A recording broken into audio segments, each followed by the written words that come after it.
Sarah said to me, she said, "Are you nervous about this?" I said, "Well, it's people I know and love, so it shouldn't be too bad." But somebody did say to me, "You've got to imagine Patrick naked, and it just make you feel a lot better."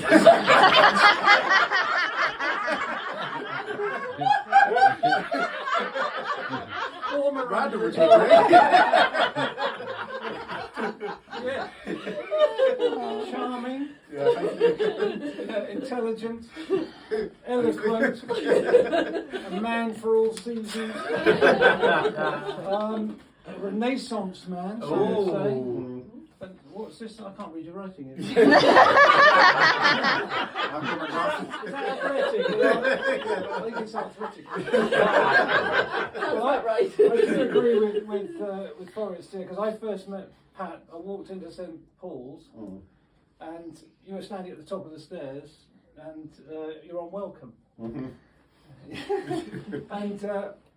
it was like meeting a sort of smiling country vicar. I thought, well, yeah, you could be ordained soon. And I thought to myself, exactly as Forrest is saying, you know, this is a man with the Holy Spirit in him. Yeah, true. Or Jamison's.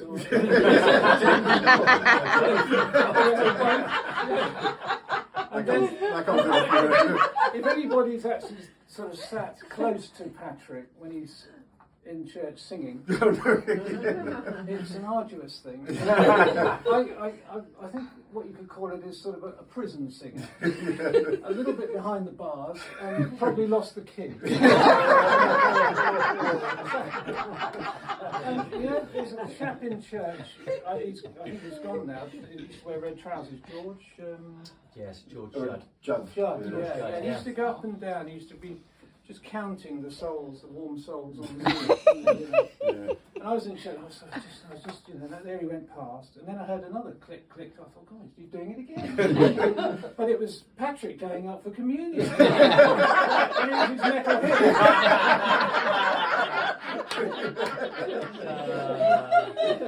Which actually reminds me, if you do have a spare hour to kill, and you're in Bristol Airport, you'll just watch Patrick going. It's my metal hit. Every time. Something else metal on you, know. Every 2 or 3 hours go by. Anyway, many years flew by between. Well, we were raising 2 families. Trying to bring up 6 lovely daughters. Wow. Yeah, it's a challenge, isn't it? So you start with carrying them into Sunday school, and then you're walking them into Sunday school, and then they're walking themselves to youth, or wherever they went, whether they went to youth or not. And then we'd chat about the rugby and faith and jokes and you know, all that sort of thing. And we formed a really good, strong friendship, and I think that's the thing that comes across. Particularly our time at St Paul's, because of the young kids growing up and everything, it was a really fruitful time, and the friendships were formed, and then we formed a prayer triplet with Mike, and we'd been meeting, well, fairly religiously. It's a very loose term, isn't it? Really? Yeah, for the last 20 odd years. Wow. Sharing our lives and our prayers and the family and the loss of parents and all the things and the vagaries of the economic climate. And that's been a really powerful thing for me, to just the longevity of it. So it's not about you, Mike, today, but we'll get to you in 10 years' time. And we all know how proud. I thought the girls might be here, but I'll say it anyway. How proud you are of your daughters and how much you love them. So if they do watch this later, they're wonderful, wonderful girls. And we'll come back to Miranda in a bit. Now, obviously, we've got to mention Basil, haven't we? Yeah, we do. He's upstairs. Now, Basil, when he first came, people don't know this, when he first came into the house, he was known as Handyman. Do you remember that? He was called Handyman? So he used to do little odd jobs around the house. And it's unusual because he was a deaf dog. He is. So everybody thinks, sort of, I assume the neighbours all think you're the worst trainer ever of any dog, because we can't hear you. He never comes back, gives us some food. And there's all this waving and all the rest of it. Now he's got his little thing with deaf dog on it, and it's the sweetest thing, isn't it? He's a great companion. Miranda. Behind every great man, there's somebody who cooks up a mean potato, which is good. Because Miranda, you're the second rock in his life.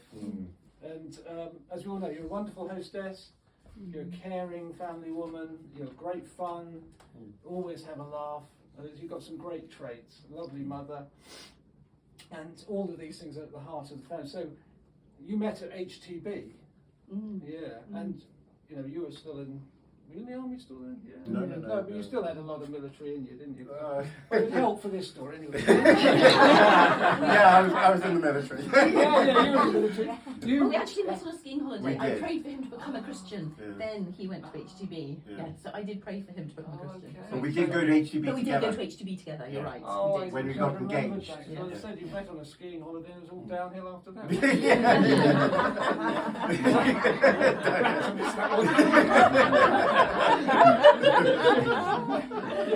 The sort of black run of life. The black one.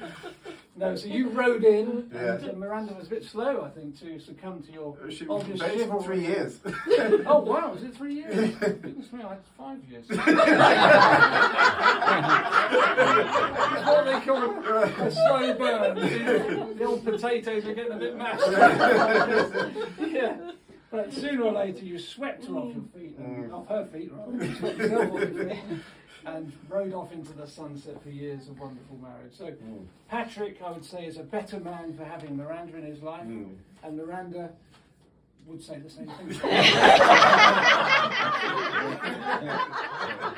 And just reiterate, I mean, this story of Patrick getting into the car park, on multiple occasions, I didn't realise it so many times. It's actually a lot worse. There could be more than that. One thing, a little detail I think that's missed out of this, which I believe is true, but I don't know, this is sort of like a local legend now, isn't it? You decided we'll put the family on the bench for the night outside the graveyard, is that right? And then you said, oh, don't worry, I'll take first watch. So the whole family was, is that right, stuck in London and then... Yes, we were. We're all stuck in London. Yeah, It was the London Marathon the next day, trying to find anywhere And we to couldn't sleep. find anywhere. It was really Yeah, difficult. it was a marathon. Really hard. Yeah. And it was just the way that the girls then went, yeah, let's stay in a hotel. They're all leaving me behind. I was at the graveyard. I'm just going to stay here. Don't worry. Yeah, it's a great story. Oh dear. Yeah, you toughen up the ladies. Yeah. So anyway, yeah, we could go on all night about the fun stuff. Like Forrest is saying, we've shared a lot of great times, great stories, going out to Northern Ireland and going to hospital in Northern Ireland. Oh yeah, as soon as you're discharged, let's get down to the hotel for a few Guinnesses. That was your way of sort of your recovery. The energy drink afterwards. But just to say that you've got you're a great dad and a great family man, but you're quite a dogged person. Right? We've come to know, with all the sort of Brook Hill stuff going on. And when it comes to certain points of principle, you're a man of deep faith. A great sense of duty and service, very determined. I mean, you took on the powers that be at Pitney Bowes, which was, taking that tribunal on your own. Absolutely immense tenacity and courage in the face of a considerable adversary. And you've also pursued your self-employment with vigour and enthusiasm, the highs and lows, and we're really well supported by your erstwhile accountant. But I know if I were in trouble, you would definitely have my back. Yeah, we do. Didn't sound totally absurd. Is there a catch to this? What does that mean, sir? Really have your anyway. I got it right anyway. But chasing fame and money and status. It's not really biblical, and like God, people matter to Pat. He feels things very deeply, and I am honoured to have him in my life, to call him a friend, and that goes to Miranda too. So yeah, very Thank you very much. Oh, you're sweating. I know.